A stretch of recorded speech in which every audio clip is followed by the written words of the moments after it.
if anyone missed my opening, my name is Eileen Burbidge. I'm the Executive Director here at Fertifa. I'm really, really excited to be hosting this webinar with one of my favorite people in the world. I say that even when she's not on screen or doesn't see me on screen, but I'll let her introduce herself shortly. We're here to talk about banking on women, nice pun there, but how Monzo uses reproductive health benefits in their culture to attract and retain female talent. So we're going to go in. I've got a number of questions, but before we get started, and even before I introduce Tara, I'll take off this placeholder slide, by the way, so that people can see more of our faces. I just want to mention some housekeeping points, which is that we are going to continue recording the session. It's already recording. And so if you do post anything in the Q&A function that you don't want to be personally identifiable, please bear that in mind. People might be watching this recording after the fact, so this might not always stay relevant for the 6th of May, 2025, for example.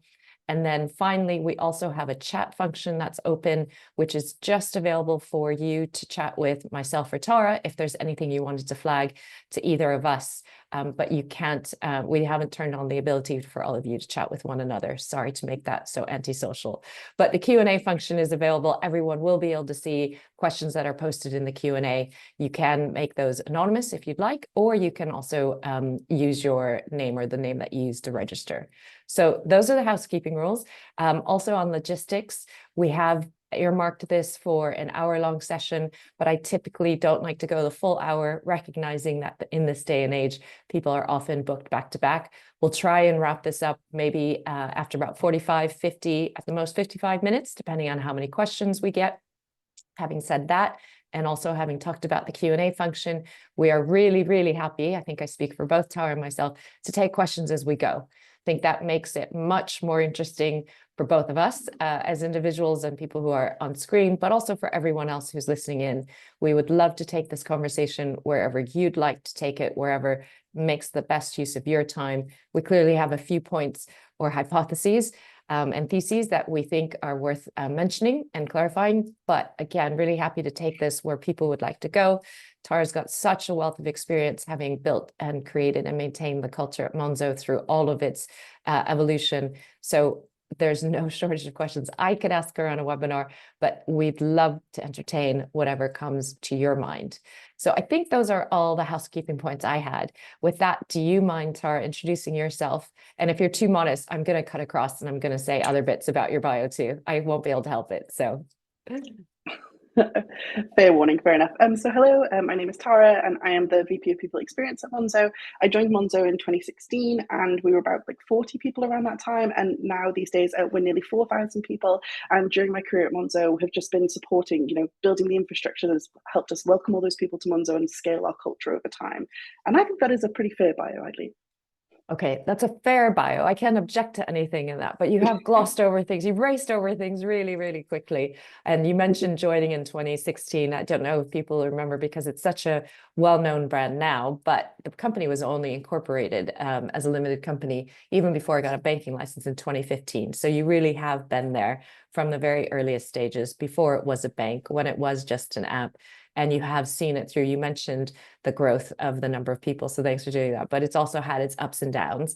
And I think that's part of the importance of this conversation really is that, it's important to think about culture.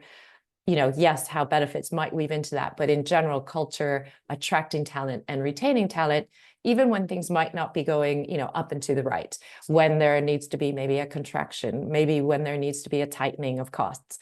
And I think all along, Monzo has maintained such a high bar across multiple sectors here in the UK that it really is held as a bit of a case study or a role model. And so that's why I'm super excited to have you on this.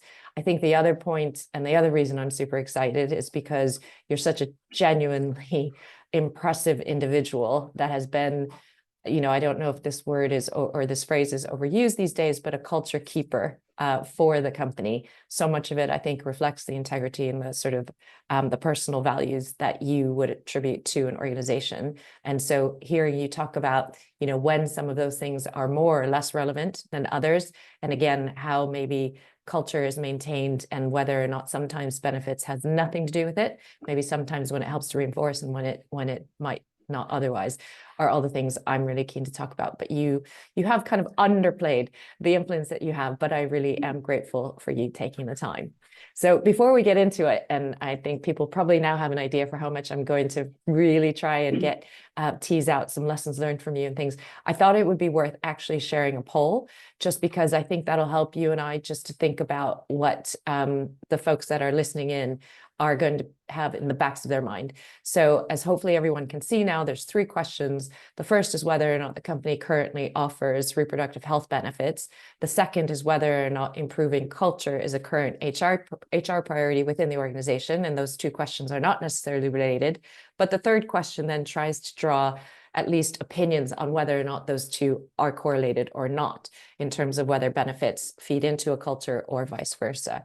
So we'll give people just a few seconds to consider their answers to those questions, and then we can get into our conversation. And then, I think if everyone said, for example, that improving company culture wasn't a priority, I think we'd have a different conversation. We could just maybe talk about some other points relating to your journey. But if everyone were to agree with that, for example, or have other views, I think that just informs where we go. That sounds good. So looking at this, I'm seeing participation levels continue to tick up. So I'll just give it a couple of more minutes, and hopefully more and more people will engage.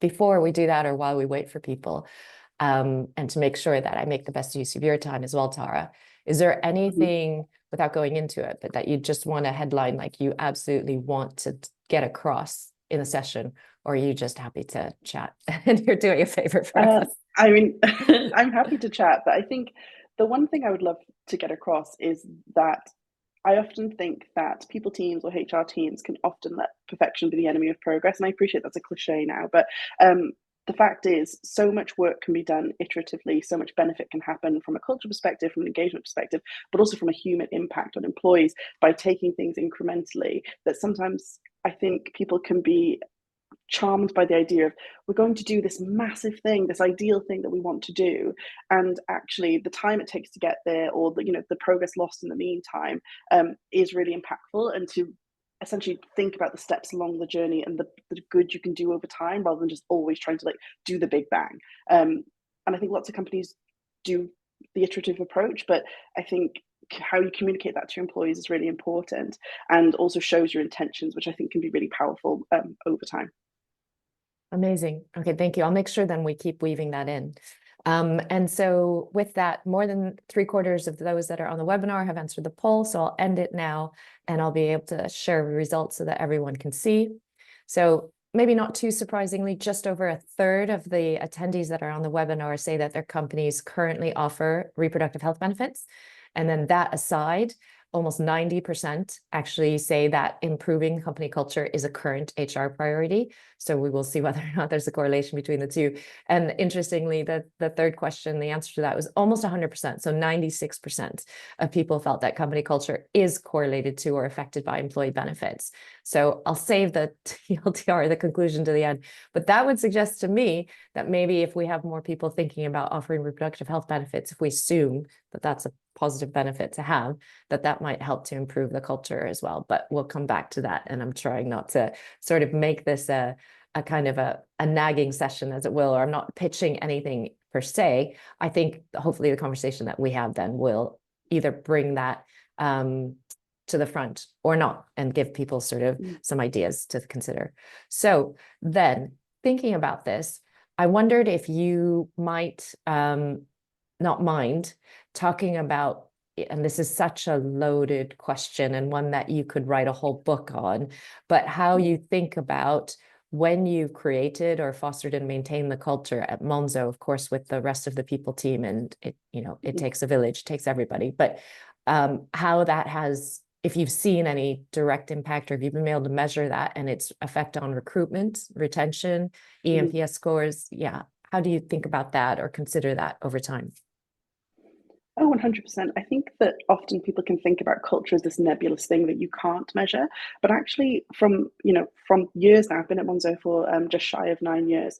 we've seen time and time again, people are attracted to Monzo, join Monzo because of the culture.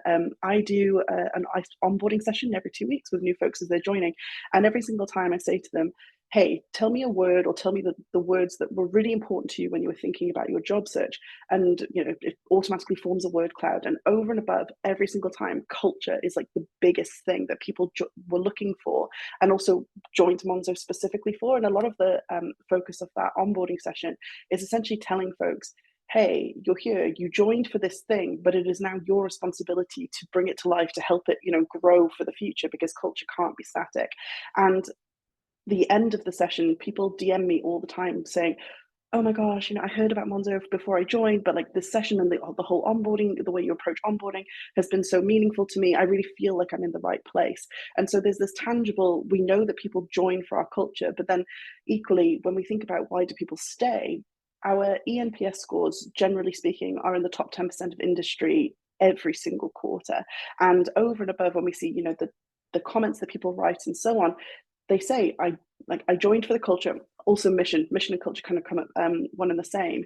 But actually, it's the reason that I stay is that even as we grow into a larger company, when I joined Monzo, we were still at a stage where everyone could stand in a circle on a Monday morning, say what they're going to work on, and then everyone would high five each other and go do it. And now at 4,000 people, like sadly for the high five enthusiasts of Monzo, that doesn't happen anymore. But we're still able to keep the things that we think are really important, around action orientation, around communication, collaboration, and so on. It just shows up differently. And being able to say that, we have quite a strong cohort of very well tenured folks who've gone from scrappy startup phase through to we are now 12 million customers. We're now 1 in 5 adults have a Monzo account. We're a big company relatively to where we started, and they're still here, still engaged and loving the mission, loving the culture, but we're still able to attract new folks coming in too, and we see that engagement score underpinning it all as well. And when it comes to attrition, it is well below industry average as well. So we are able to attract folks, we're able to keep them engaged, keep them here, and delivering great outcomes for our customers, which I think is really important. And I think the thing that remains the most true throughout that journey is that we've been very intentional and very focused on not only what are we trying to do, but what are the lines we don't cross. And I think that helps people understand the room that they have to play in, and then the room where they have opportunities to drive culture and make Monzo better for the future too. Amazing. Thank you. I can listen to you for hours. So I'm gonna, if I pause and you're like, okay, are you gonna talk now? Just let me know. But and I'm taking notes too. Before we get too far in that, and it's obviously gratifying to hear you say, and it validates, I guess, the sort of the context and the title of this webinar. And to hear you say that, culture has been so important, has been measurable. You've been able to get specific feedback from individuals. You have, well lower than market, attrition rates. You've got higher than market EMPS scores. Before we get too far, I should have maybe started by saying how, and you mentioned a couple of things, so I'll make sure I point that out, but how do you establish the culture that you have, or how did you first, or how would you do it now? What are some lessons learned? I think some people talk about doing values workshops a lot. I hear a lot of people say it's got to start from the top. It's got, what are your, not looking for maybe, sorry, mine were quite pithy, but how did you go about, establishing that culture that you've established for Monzo? Well, I've got to be super honest that when I joined at Monzo, there was a very strong culture already, in the sense of what we were about, how we wanted to work together, and so on. And I think that was very led by Tom, who was our CEO at the time, where he was very firm on what he considered to be good, what he considered to be bad, and then also around him were just folks who very much believed in that. And so the gentleman who's the VP of marketing at one point, Tristan, he was very focused on transparency. Then there was focus on get things done, and over, I think every company says that they care about customers, but I think the level to which Monzo was originally called Focus FS, because there was a view that you can never do badly by being too focused, right? And so I can't take credit at all for any of those establishing principles, but what I think I can talk to is how they embed over time, especially as you go to thousands of employees. And I think it comes down to, you said, does it come from the top? I think it comes from the top. The top has to believe in it and has to want to live it, and also be held accountable to it. Otherwise, there's no motivation or no leadership to show what it looks like when it's done well. But it also has to be bottoms up as well, right? Like that, I truly believe that your culture is genuinely the worst behavior individuals tolerate, because ultimately culture is how you're made to feel every single day, right? You know, how people are treated in meetings, how decisions are made, how you like, how do you react when things go badly. That is what your like, those crunchy moments are where your culture really comes to life. And when individuals see it as their personal responsibility to, you know, bring that culture to life and hold people to account, you know, in a respectful way, is then how you scale it, because it's lived by the leadership team, but also lived by folks like throughout the organization. But also when you see that there is a strong critical voice from employees where they feel safe enough to say, hey, you didn't live up to this this expectation. You know, we have a value of default transparency, and I think that a lot of leaders are like, why did we choose that one? Because it's a really hard one to continue to live and evolve as you scale. But the fact that employees feel safe enough to say, hey, like, we think you're not living up to this, and there's an ongoing conversation, is what I believe actually helps us scale culture over time, because it's this conversation, like tension that you're navigating as things have to inevitably change as you grow. And you mentioned like values workshops and all those sorts of things. We were quite late to the game to actually write our values down. We did them in 2018, so we were already nearly 1,000 people by that point. And it wasn't necessarily about creating values; it was just about crisply saying what they were. And the reason for this is that it wasn't that people didn't know, but certain words can seem similar until you go deep on them, and then you can end up in wildly different places. And so, like, nice and kind can feel like they're the same thing. And, you know, day to day, probably you wouldn't see different outcomes. But if you go deep on niceness versus deep on kindness, I think you end up in wildly different places. And so we took the opportunity to write our values down really crisply and explain what they meant, so that because we were going through periods of hypergrowth, so that new folks really understood, you know, what we were looking for and what success meant. And I think the thing that, again, made that process so successful was that we didn't just say, do this. It wasn't just what we were optimizing for. We really tangibly went into what failure looked like in these values as well. So this is what we want, and these are the lines we won't cross to get there. And that really helps you understand not just that, you know, what you're trying to do, but ultimately what bad looks like really tangibly as well. And I think that has been really helpful. And I really just don't think you can ever talk about culture enough or engage in culture enough if you really want it to be lived and to scale with you as you grow. Amazing. I've said to you before privately, I think you should write a book. So I'm going to try and help you sort of by synthesizing what I heard you say, because there's so much in there.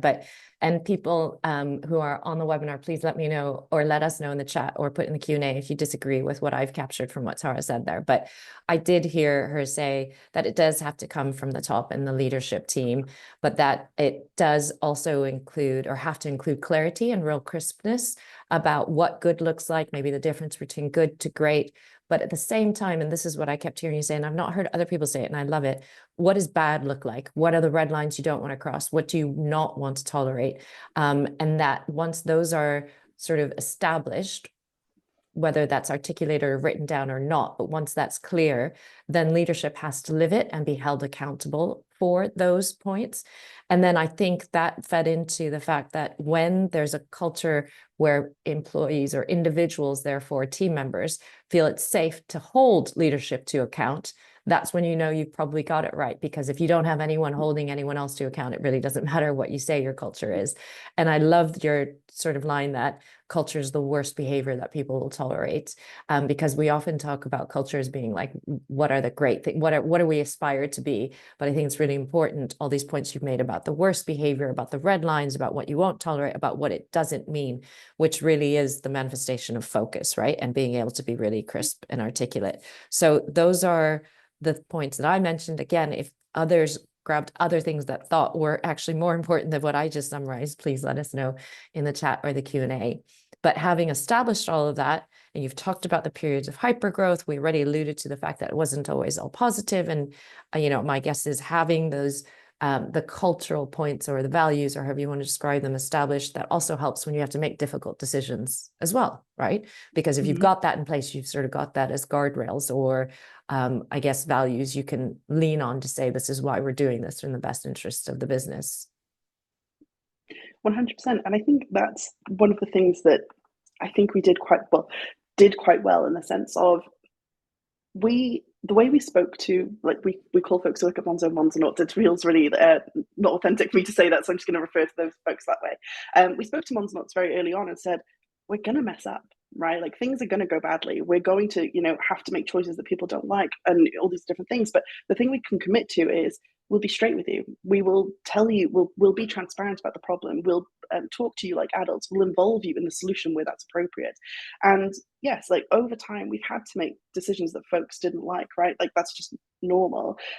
But because we were able to say, hey, this is why this is a problem. These are the things we've considered, and this is what we're going to do. It didn't mean that everyone was just like, oh, okay, cool. Like, and there wasn't any, pushback or any, negotiation or friction. That I don't think that can ever happen. But it did mean that, generally speaking, people knew what we cared about and knew that we were, holding true to our values, holding true to our culture. And even if they didn't like the outcome, they could at least get behind understand the principle of what it was and how we were being consistent in that way. And we have had to do redundancies in the past. We have had to remove certain benefits when we didn't see that it was getting the traction that we wanted. We've had to make decisions that weren't necessarily the most popular in time, but because of the approach to communicating that change, and again, the investment in, like, this is what we're about, this is what our trade-offs are, and so on, I think that people have been able to feel that we're being authentic to ourselves. And so, I think optimizing for happiness is kind of a fool's errand, but optimizing for transparency and optimizing for understanding is always the thing we aim for. Amazing. Thank you. And I don't know, because you've already talked about how you feel like this is an ongoing, evolving thing. It's not you establish the culture and you're done. But thinking about how it's matured or evolved or developed over time, is there anything you would do differently, or you felt, oh, good lesson learned? If I was going to advise a young team getting started now, I would tell them not to do X, Y, Z, or something, or anything else? So many things. I think that's the thing, is that I reflect a lot on, why things. My method to most things when I'm making decisions and so on is try to predict how people are going to react or what I think is going to happen next, and then I outlay all my information that helps why I believe that that's the thing that's going to happen, and then once the thing's happened, I go back and go, well, was I right? And often no is the answer. And then I'm like, okay, what was the information that I was missing that I couldn't have predicted this? And again, trying to predict people's behavior is not necessarily the best investment in time, but I think it helps you better understand people. And so for me, I think if I could go back, the thing that I would probably do differently is to help people understand that things will change, but change isn't necessarily a bad thing unless you feel that the end state is a bad place to be. I think that, we grew very, very quickly. And I don't think, in some ways, a victim of our own success, which is, again, a lovely problem to have. But I think the amount of change that had to happen over a really short period of time was very hard. And so helping people understand, like, hey, success means rapid change, but this is how we're going to try and identify what we call, like, the hot coral strands of what makes Monzo special, and this is how we're going to evolve them, and they will evolve, just so that people could look for the signs of things changing rather than feeling it was happening to them. Because I think even with the amount of communication I think we did and the amount of taking people through the journey that we did, there was always more we could have done.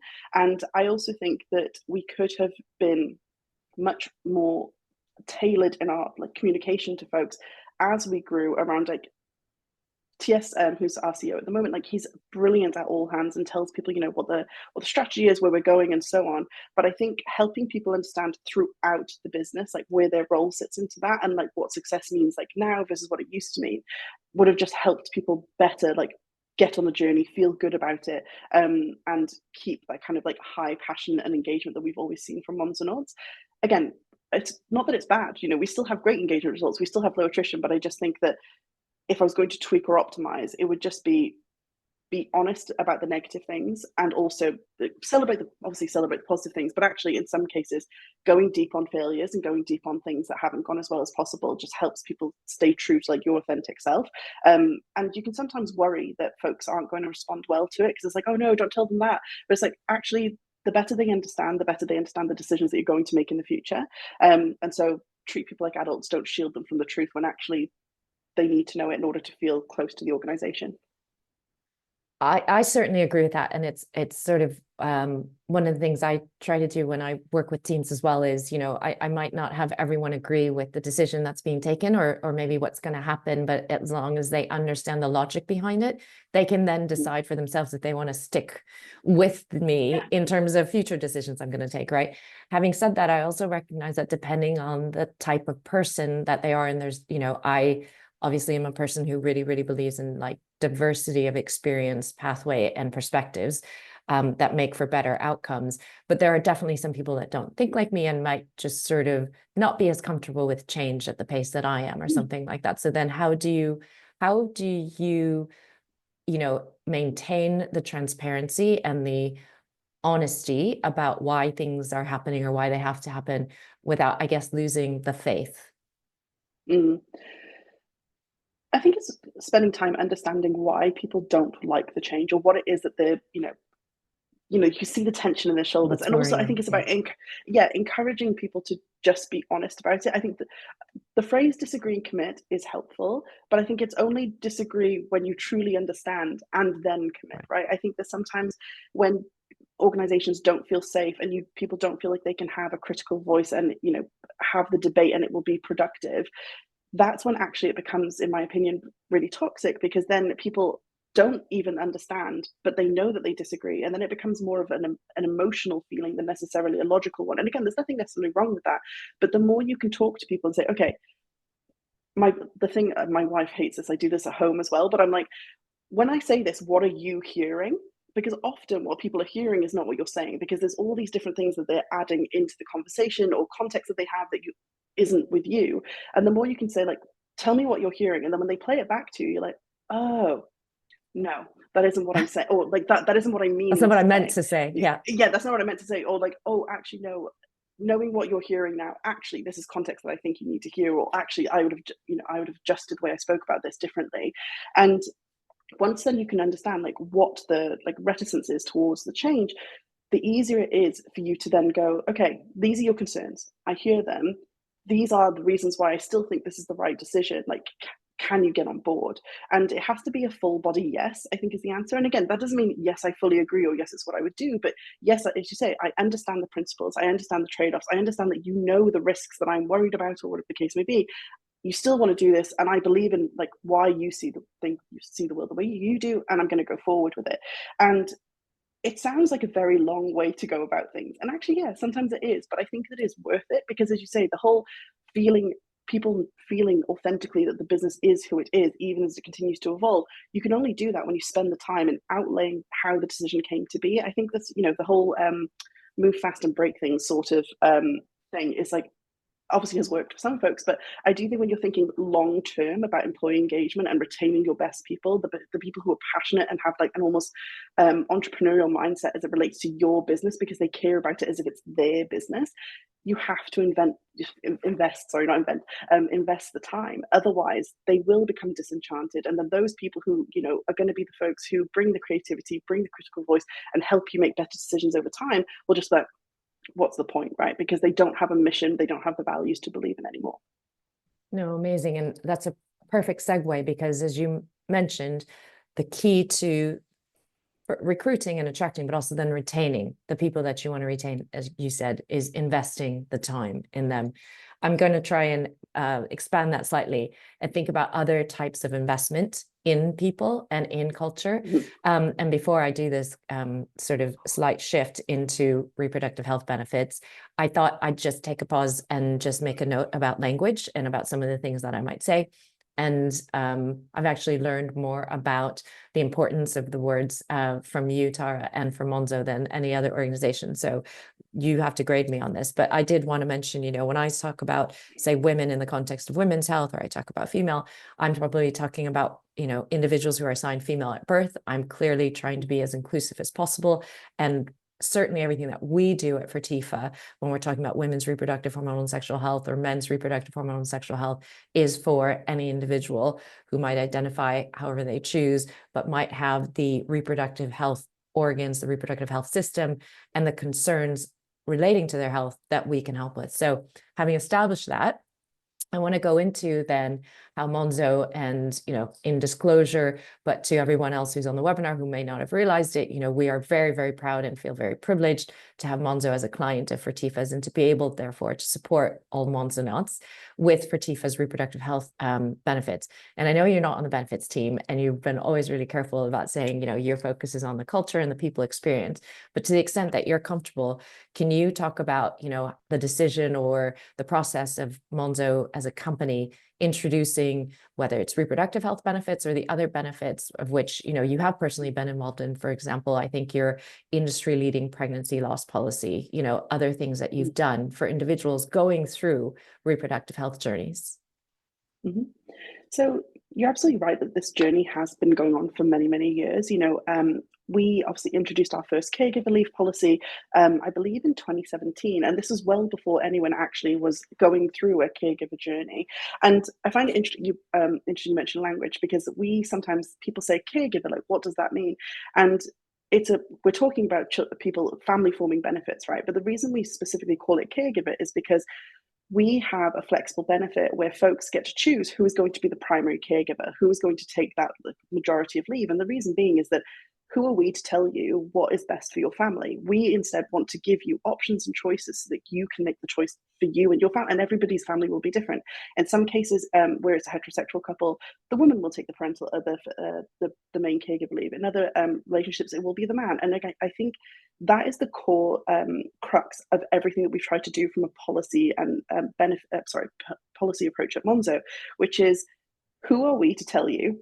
Instead, we just want to make it so that you can see yourself in our policies and you can decide what's best for you.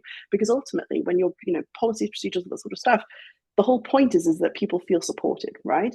And Mary Williams, who's our CTO for a few years, she always used to say, anticipate the people who aren't here yet and help them see themselves in your company before they arrive, because you never want to be the person who rocks up and goes, hey, do you have kinship leave or do you have adoption leave? And then, the HR professionals are like, oh no, someone writes a policy. And again, you can't anticipate absolutely everybody in every single circumstance, but there are core things where even when you're a startup of like 10, 12, 15 people, you can anticipate that people will have children. You can anticipate that people will have struggles in their life that you're able to anticipate. And I said at the top of the call, don't let perfection be the enemy of progress. But even if you just start from that ethos of like, we want to make it so people know that we anticipate that they will have lives, struggles, challenges outside of work, and we want to be there for them. We want to provide this level of support. It also then means that even if you don't have the policy or you don't have whatever the benefit or whatever it may be, people feel safe enough coming to you being like, hey, you've got this doesn't really work for me, like, what can you do for me? And then that's a conversation that you can have where it feels safe, feels inclusive. And that's why from our perspective, our policies from a very high level started like, we solve for the 98%, but we know 2% it will never work for, so please come and talk to us so we can help you. And that, as I say, was the first, we could only afford at that point in time 3 months fully paid caregiver leave, and then 50% for the next 3 months, because we were a startup and we still had a runway. We didn't know if we were going to be around in like a year or two, but we were like, this is important to us. We want to set our intention, like, Monzonauts who were around at the time, this is what we're about, this is what we care about. We will continue to build and iterate as we go along. And we have done that, obviously standard caregiver leave, a bit more flexible, I think, than others, but standard at the beginning. And then as we've gone, we've added our pregnancy loss policy, we've added different benefits and so on. And I think starting from a place of intersectionality and understanding that while a benefit may be added or introduced with one group of people in mind, actually, if you set it up in the right way, it can benefit so many other people in different ways. So our family forming benefits, for example, where folks get time away to go to IVF appointments, I think a lot of companies would default to that is the person who is physically having the treatment. But we deliberately give time away for the partner of the person, where there's a partner involved, because again, we think it's part of us playing a role in broader society of making it really clear where two people are involved. Both people are going through this journey and need time to play their roles, whatever that may be at that particular time. And so I think we've got a very diverse employee base at Monzo. Over 20% of our folks are part of the LGBTQI plus community. And again, we've opened it up to say, hey, family forming, whatever that means for you, these are the benefits that we offer, and we've made sure to partner with providers who are inclusive by default, and that these are the policies which you can access in whatever way it works for you. And again, it's not perfect by any stretch of the imagination, but then the great thing is that people will come to us and be like, this isn't good, tell us, this is how it could be better, and we're like, okay, cool, and we're able to do something for them. No, I love that. And I think as one of your partners, because obviously you do so much as a company with well-being support, but on the reproductive health side, your point about perfection being the enemy of the good, and starting with something, it doesn't have to be perfect from the beginning, is that we started our conversations around a specific, priority. And then as we got comfortable, or I guess as, trust was developed between the relationship, and also seeing great CSAT scores from how your employees were seeing, their Fertifa interactions, has led to conversations about other things. And I think that's a really great takeaway, is you don't have to do everything at once. You don't have to wait until you can do it all in order to introduce something to at least indicate that you're thinking about people's well-being. And I guess another point I wanted to draw out or get your thoughts on are, when we talk to other clients or even other prospects that are not yet clients of Fertifa, but across the industry, we get people or companies that think a lot about well-being, but they think about in terms of prioritization. They're thinking about financial well-being, mental well-being. How did you all, if you can recall, had this conversation about when or where reproductive health well-being sort of fit in or knits in, or in terms of the prioritization of that? So it wasn't priority number one. Priority number one for us was mental health support, because it was something that our Monzo base at that point in time was really important to them, but also aligned with our kind of EVP as a company, but also how we spoke to customers and so on. But I would say it was definitely probably second or third in terms of things we prioritized significant investment in. There were lots of different things that we did as well, but when it came to say reproductive health or family forming benefits, we invested in that as early as 2017, and have continued to invest in that over time. And part of it came from the Monzo community, where folks were like, hey, how do we think about this? And we, as at the beginning, we set out our intention and said, hey, this is something that is really important to us. We understand the role we play as an employer and in society, so to set the standard there. But also, there are so many studies that show now that it is core to folks when they're looking for jobs. Willis Towers Watson did a survey recently which said that 78% of folks consider reproductive benefits and family forming benefits as part of their job search. And then that was backed up even further by a Gallagher study where it said that 46% of Gen Z and 35% of millennials factor into their choices when they're looking for new roles. And so, when you look at the different points in the employee life cycle, if you're thinking about attraction, it just makes sense. When it comes to engagement, the fact is that when I joined Monzo, I believe that the average age of an employee was 28, and now that it has risen to about 32. But when you think about the fact that if you do want to retain folks and help support them through different life journeys, you have to have the support, benefits, and advice for them to want to stay with you. And we've had folks come to us and say, hey, well, actually, before we increased our caregiver leave, we had folks coming to us being like, I'm going to have to leave actually if you don't improve this, because other companies offer more and are able to do different than you are, and it prompted us to do a review and ultimately enhance our caregiver leave offering. But the other thing is that there are so many studies that have shown that employees who trust you and believe that that you've got their best interests at heart, in a sensible business employee way rather than a family way, they work harder. You get better engagement scores. They care more about your customers, and so I think it's a good societal thing to do, to play that part as an employer. But it's a strategic investment as well, because it helps you retain top talent over time, where people can see I can grow my career here because I know that I'm going to be taken care of in the family forming stage, and then when people have children, but then also as folks go through different stages of life as well, through menopause and things like that as well. And I think the key differentiator for Monzo, which I am most proud of, but I think sometimes gets overlooked, is that we allow people to access caregiver leave support at the 13-week mark, which is quite unusual. Most companies will say that you have to have been there for 6 months, 12 months, sometimes longer. And when we thought about the role that we play in society, which is that many women experience career stagnation, comp stagnation, because they essentially get stuck because they're like, oh, I can't keep moving because otherwise I'm not going to be able to access family forming benefits. From very early doors, we said we don't want to be part of that problem. And so as long as you've passed probation at Monzo, you're able to access the full suite of like support, benefits, perks, and associated with family forming. And when people realize that, it's like, it's really lovely to see the look on their faces where they're like, wow, that's really cool. And you mentioned our pregnancy loss of kind of opposite side of the spectrum, but our pregnancy loss policy, when we introduced that, again, lots of people would see that as a woman's issue, but actually the amount of DMs that I got from men in the organization who, hadn't gone through that at all, but they were just like, I just love that we do this. This is so important to me that as a company we care about this and we're supporting people. I think it's important that you are able to see that you can attract, you can retain, and actually everything you do from a benefits perspective, but also from a policy perspective, just reinforces your EVP, your culture, and like values more broadly. No, it's amazing. And again, I was taking notes on some of the things you said, but a couple of the things I wanted to draw out were, you talked about the investment, because I had asked about prioritization, and you reminded me to say, while there's a prioritization because everyone has limited finite time and bandwidth, there's also a range of ways to invest, right? So for instance, in 2017, you as a company first introduced some of these leave policies.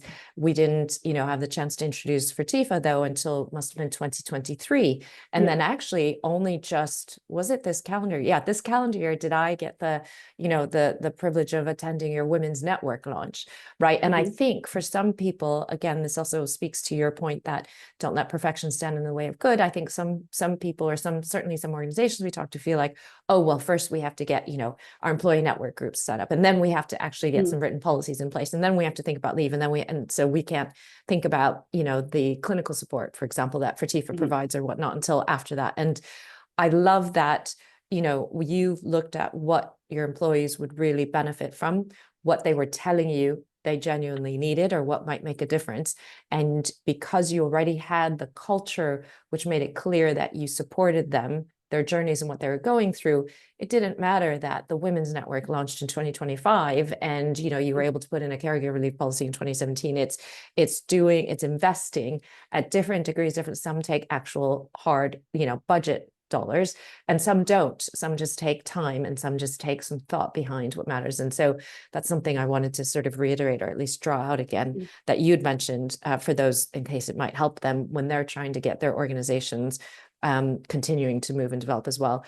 And then the other point I wanted to make that you've also helped call out is, we have been talking a lot about family forming. We've talked about caregiver, you talked about pregnancy loss. And so we've been centering on women's reproductive hormonal and sexual health, but you have helpfully pointed out how you've seen in heterosexual couples, for example, that sometimes, the male partner, for example, also benefited from this.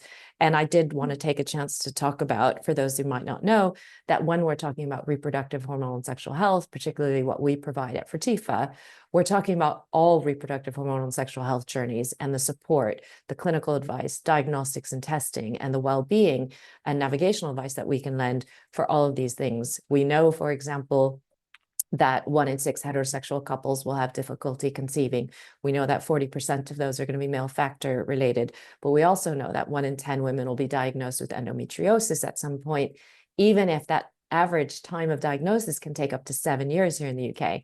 We know that women are affected by fibroids. We know that even normal menstrual health can cause up to 9 days of absence in a year for every woman. We just know that these challenges exist even before they want to form a family.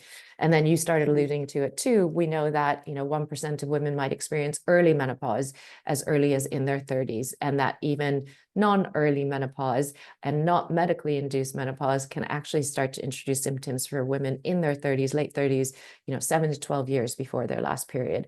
And we're talking about all of these journeys. And you talked about, where women might, end up dropping out or just freezing or just not being able to progress either on comp or their career or their work contribution. And so offering reproductive hormonal and sexual health benefits, we're trying to cover off all of these, challenges for individuals so they can focus on doing their best work and bringing their best selves to work. And I just wanted to sort of draw those things out.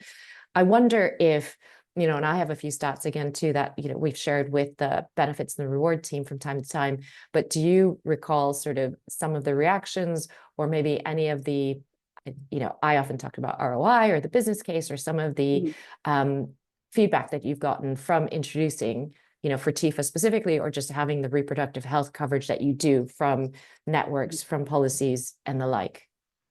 Yeah, I mean, I think one of the initial questions is always, are you going to sponsor IVF or anything like that? And at this point, Monzo doesn't. And it can sometimes feel like an uncomfortable thing from a business perspective because you feel like you have to go the whole hog or it's not worth it. But actually, when we introduced Fertifa, so many people accessed it, accessed the resources. And, especially from an LGBTQ plus perspective, like in our channel previously, there used to be threads of folks over, women who were, trying to, well, thinking about starting to get pregnant. And it would just be, people talking to each other, sharing tips and advice, but actually being able to go and speak to someone, who's actually qualified, medically trained and so on. And then also being able to understand, the different things that can impact pregnancy, regardless of the kind of family who are doing it, was really beneficial for folks. Because I think that if you are starting on that journey as a same-sex couple, there's so much misinformation out there. There's just so much out there that actually just being like, I can go and talk to this person, it's incredibly reassuring. And I can speak for myself that I went and spoke to someone who at Fatifa, and I have PCOS, and I was really worried about this. They were incredibly reassuring, and since then actually have gone and gotten like different kinds of treatment that I'm not pregnant, to be super clear, but have actually just helped me live my life better. I have so much more energy and so on like that. But it was that conversation that prompted me to go and get different treatment, which had been really difficult through the NHS. And people find the conversations helpful. They find the fact that they can get discounts on providers and stuff like that incredibly helpful too. And so while we still do get the questions occasionally, and we're able to say, hey, we're not at this time, we're not at that stage, people appreciate that, like the signal that it's sending, that this is again just another building block on the journey that we're on going forward. No, and again, you've got some really consistent themes about perfection not standing away in the good, and that these evolve and you're building towards and you're iterating towards, doing more and more, and how people respect that. Again, if you're very, very transparent and open about why you're doing what you're doing, but also maybe why you're not doing what you can't do for the moment, right?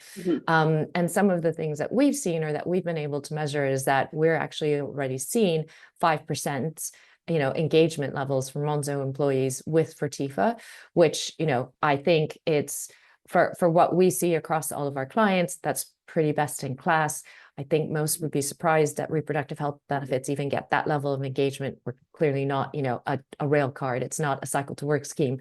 And I think there are even some organizations which still say to us, they don't think anyone wants to talk about these things at work. And so I think 4.95% engagement from Monzo is what we're really, really proud of. We also know that almost a third of those individuals that have engaged with us, register for the app, use the app, they also end up speaking to a member of our clinical team. And I would assume that's what makes you and, the rest of your people team really, really validated about introducing it, because that means that they are getting some benefit from speaking to an actual clinical professional about what they're going through. And again, I can see a cynic would be like, well, maybe they're getting rubbish conversations, but the CSAT scores of their responses after those conversations is well over 96%. So I think that that's showing that not only are you giving Monzonauts access to these resources, they're taking advantage of it. They are using it, whether or not they're discussing it with people at work or others at work, but they're discussing it with Fertifa. They're actually then having clinical conversations, which hopefully supplements what they're having to deal with in their own life. And they're seeing such positive satisfaction with that we're certainly just thrilled with that level of engagement and that kind of feedback that we get, but hopefully it's seeing the same to you.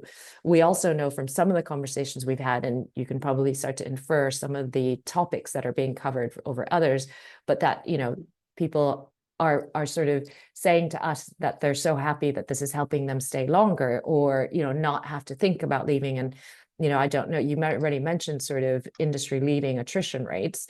Don't know if that's changed over time, if that evolves, that continues to improve. It depends on maybe the business success as well or performance, but whether or not you get feedback on that with respect to your benefits offering as well. Definitely. I mean, say when we introduced Fatifa as well, and we did a triage of different benefits all at the same time. Folks wrote to us and said, we're so proud you've done this. This means a lot to me. I can see that I can stay here now for the next like few years or whatever.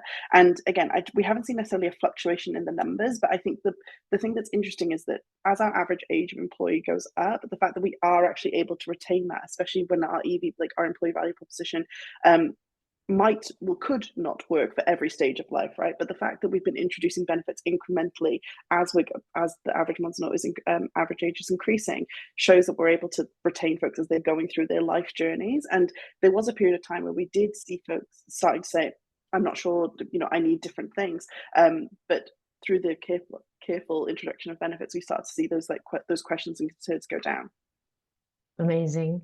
And I had said in housekeeping that I was going to try and give people some time back because I can listen to you speak all day, because I'm wanting to help you structure a book and get published. I've been rambling and asking you too many questions. We're almost running out of time. I do have a couple more questions I want to ask you, but I thought I'd launch another poll if that's okay, just because I'd like to hear what people think in terms of after listening to this conversation. So there's just two questions that we've got, having capped out about 45 minutes of conversation just now. First question is whether or not it's helped people think even more so, because we saw the results that people were already thinking about potentially introducing reproductive health benefits. So whether or not this has made them more interested or not, and then also whether or not there's potentially, thought about, in addition to doing that, because that could be through employee networks, it could be through the policies, if they'd consider working with a third-party benefits provider. And I guess that's maybe another question while we're letting people answer, because there's so much that you did that was authentic and genuine from the organization with respect to leave, with respect to setting up employee network or support groups. How important is it to you to work with third parties for benefits and, working with specialist providers? Or does that depend on the kind? I think it depends on what it is. I must also stress that there's a wonderful lady by the name of Katie who owns this whole problem area. So it's not necessarily in my purview anymore. But I think that our general approach to third parties, like as a people collective, has always just been, I think the Monzo could sometimes be of the view of like, can we do it better ourselves? And we always challenge ourselves to do that. But the answer is often no when it comes to these things, right? And when you think about how much it costs to genuinely staff something, and to genuinely staff something that is great and meaningful to your employees, often third parties, while the initial costs might seem a bit like, oh gosh, I think it's worth it. The reason being is that, in my experience, it is always better to kind of not undersell, but to just be like candid and authentic about what you're offering, than to present a dream of what it could be, and then when people try to access it or try to do something with it, the kind of breakdown of trust or feeling of disconnection when they don't see that it's actually going to provide what you're hoping for, is just worse actually than not doing anything at all. And while I'm sure there are many companies who can do many things like very, very well, there are some things that you just can't replicate expertise, and you just can't replicate the kind of additional support that a third party is able to offer it, because that's their entire business. And now, you asked me earlier, are there things that I regret? There are things that we have tried to do ourselves in the past, which I do deeply regret and think that we never should have done that. And I think one of those things is around family forming. It's an incredibly emotional, can be incredibly stressful time, and just being able to direct folks who are going to give them accurate information and signpost them to the support they need is just something that we personally would never have been able to staff internally. And there are other third parties that we work with who have an add-on or whatever, to EAP or whatever. I personally don't think that's the way forward, just because, again, when you think about intersectionality and supporting all of your community, your internal community, people contain multitudes, everyone has different paths and so on, and it's almost worse for me as a person in a same-sex relationship to phone up and be like, oh hey, can you talk to me about this? And they're like, yeah, like, and they can't, right? And I think that's where, partnering with a specialist is really important, because people being able to say, without any friction at all, call up, hey, this is me, how can you help me? And getting, genuinely useful information just means the world to people at a time when they're already feeling quite vulnerable and potentially stressed by what the next steps forward can be. I think that's a really fair summary. I certainly think when we're talking about reproductive health, because I think it, like you said, it can differ between what it is that's being offered. But we found, even let's let's put aside sort of clinical advice, even if there's an allowance being offered or there's some support with the financial burden of some of these treatment costs, for example, we found other clients, certainly prospects, who have said to us, they've realized when they've already introduced something, when they start getting the first receipts or the invoices in for they sort of, this is not our area of specialty. We do not want to, you know, go look at whether or not that clinic is one that we think meets the criteria and so on and so forth. And so there is some specialist, clearly a lot of specialist knowledge that goes into supporting reproductive hormonal and sexual health. And that's even from an administrative point of view, even before you get to the, you know, what would be the best advice for testing for menopause for someone who's 42 years old versus someone who's 47 years old? What should somebody ask a consultant if they're looking at, you know, blood testing or hormone testing for fertility levels, or if they've been told they have fibroids, for example, right? So yeah, those are the things that I think, you know, we certainly invest in here at Fertifa, to your point, and they're the things that we really hope end up making the difference for individuals, giving them the peace of mind so that they can end up, again, bringing their best selves to work and thinking in a positive way about their employer who's given them access to speak to our team. So we've had some great responses now to this poll, so I'll go back to that, and I'll share the results. 78% actually said yes, they might think, or they're more interested now in introducing reproductive health benefits. So thank you for that, Tara. And then similarly, almost 3/4 have said, yeah, they would be potentially interested in working with a benefits provider for it. And I should have also mentioned, I think another point about working with a benefits provider speaks to your opening point and something that you've consistently repeated, which is you don't have to offer everything at once, right? So working with a benefits provider also means that you can offer things in a modular way, maybe test and learn, maybe introduce something at a certain level, but then depending on engagement, take up and feedback, whether or not you want to expand that or dial it back, it's really kind of up to you. So yeah, no, we certainly see that in terms of how we engage with Monzo and other clients. So we really appreciate your perspective on all of that too. I have really pushed it in terms of timing. This might be one of my longest webinars ever. I'm sure the Fertifa team is thinking, what is she doing? Because I'm usually dying to get off at this point. But I could talk to you for hours and hours. You're getting really great feedback from the chat, and I appreciate the people who have messaged Tara and I directly. So thank you for that. But is there any parting words? Did I give you a chance to say all that you wanted? Because I'm telling you, I could talk for 3 more hours. I'm going to encourage you to write a book, and I can't tell you how much we thank you for spending the time with us. Oh no, it's been an absolute pleasure. This is something I'm super, super passionate about. I think the only final thing I would say is that your culture has to support the benefits that you offer. Like, it's all very well and good, like investing in, all of these benefits that, you've got all this caregiver leave, you've got all the, but then if actually people's experience of work is that it's actually really hard to make use of them, or that actually it's not encouraged or supported, you then have a disconnect, right? And then that breeds an inauthenticity of what you're saying versus what you're doing. And so I would just, for anyone who's on the call who's thinking about launching something, or just ask yourself legitimately, do I think people will be able to use this? Do I think people will be supported by their managers to use it? Because that is your culture. You as the HR team or people team might be like, we do this, yes, and like really feel good about it. But actually, if one person's manager is like, no, that's your culture, and that's the thing you have to be really mindful of, because otherwise something that seems really great can end up making it harder for you over the time. But hopefully that won't be the case. But that's just my final words. But thank you so much for having me. I've really enjoyed it. No, thank you. And I did ask for your final word, but somebody has put a question in the chat, so I hope you don't mind me in the Q&A. So I hope you don't mind me asking in case you don't mind answering it, which is there another area of the employee life cycle that you're sort of particularly passionate about that Monzo hasn't yet gotten to? Oh, do you know what? Actually, the thing that if there's anyone from Monzo on here, they're going to laugh at me because I bang on about this all the time. We have not got anything at the moment in place for retirement, or like planning for retirement. And again, at the because the average age of Monzo is say like early 30s, it feels like this problem that isn't there. But as I said at the very beginning of the call, you have to anticipate people's life journeys before they get there. And so that is something I'm really passionate about.